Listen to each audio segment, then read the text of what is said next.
ప్రతి నెల 1వ తారీఖు ఉదయం 6 గంటలకే ఇంటింటికి పెన్షన్ అందించే సంప్రదాయాన్ని తీసుకొచ్చిన ఏకైక నాయకుడు వైఎస్ జగన్ అన్నారు వైఎస్ఆర్సీపీ నేత పోతిన మహేష్.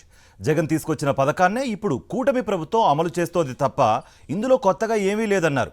సచివాలయ సిబ్బందిని నియమించింది కూడా జగన్ ప్రభుత్వమేనన్నారు. వైఎస్ఆర్సీపీ చేసిన మంచిని ప్రజలు గుర్తుంచుకోవాలన్నారు పోతిన మహేష్.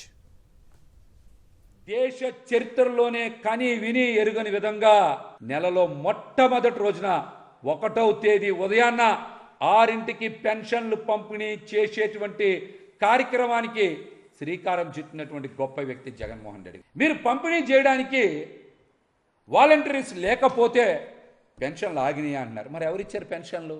సచివాలయ సిబ్బంది ఇచ్చారు. మీరే కదా చెప్పారు. ఈ రాష్ట్రంలో 15,000 సచివాలయాల్ని 1,40,000 సచివాలయ ఉద్యోగస్తుల్ని నియామకం చేసింది ఎవరు, నిర్మించింది ఎవరు? జగన్మోహన్ రెడ్డి గారు కాదా?